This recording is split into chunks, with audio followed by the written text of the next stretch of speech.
Hello all welcome to Rasa spice route. ఇంట్లో ఉన్న దొండకాయలతో ఇలా సూపర్ టేస్టీ పచ్చడి చేశారా ఎప్పుడైనా? ఒక్కసారి ట్రై చేస్తే మళ్ళీ మళ్ళీ అడుగుతారు. దీనికి ముందుగా మనం ఒక పాన్ తీసుకొని పాన్ హీట్ అయిన తరువాత 1 టేబుల్ స్పూన్ ఆఫ్ ఆయిల్ వేసి, ఆయిల్ వేడెక్కిన తరువాత 10-15 గ్రీన్ చిల్లీస్ వేసి 1 మినిట్ సాట్ చేసిన తరువాత దీనిలో 150 గ్రామ్స్ ఆఫ్ దొండకాయ ముక్కలను వేసి, ఇంకా 1 టేబుల్ స్పూన్ ఆఫ్ పసుపు, 1 టేబుల్ స్పూన్ ఆఫ్ సాల్ట్‌ని కూడా వేసి మిక్స్ చేస్తూ 3/4 మనం కుక్ అయ్యేంత వరకు వీటిని ఫ్రై చేయాలి. దీనికి 5-10 మినిట్స్ టైమ్ అనేది పడుతుంది. నెక్స్ట్ దీనిలో కొంచెం చింతపండును కూడా వేసి 2 మినిట్స్ అలా మగ్గిన తరువాత వీటిని చల్లారిన తరువాత మిక్సర్ గ్రైండర్‌లోకి తీసుకొని, దానిలోకి 6-7 వెల్లుల్లిపాయలు, 1 టేబుల్ స్పూన్ ఆఫ్ జీలకర్రను కూడా వేసి మనం కోర్స్‌గా గ్రైండ్ చేయాలి.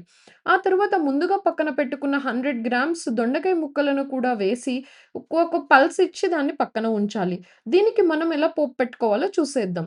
ఒక పాన్ పెట్టుకొని పాన్ హీట్ అయిన తరువాత దానిలో 1 టేబుల్ స్పూన్ ఆఫ్ ఆయిల్ వేసి, ఒక రెడ్ చిల్లీ, ఇంకా అదే విధంగా 1 టేబుల్ స్పూన్ ఆఫ్ పచ్చిశనగపప్పు, 1 టేబుల్ స్పూన్ ఆఫ్ మినపప్పు, ఇంకా 1 టేబుల్ స్పూన్ ఆఫ్ జీలకర్ర, కొంచెం కరివేపాకును కూడా వేసి బాగా ఫ్రై అయిన తరువాత దానిలో మనం ముందుగా కోర్స్‌గా గ్రైండ్ చేసి పెట్టుకున్న దొండకాయ పచ్చడిని కూడా వేసి దీన్ని 5-10 మినిట్స్ పాటు ఫ్రై అవ్వనివ్వాలి. దీన్ని మనం స్టోర్ చేసుకొని కూడా ఫ్రిడ్జ్‌లో అప్పుడప్పుడు కొంచెం తీసుకుంటూ తింటే 3-4 డేస్ నిల్వ ఉంటుంది.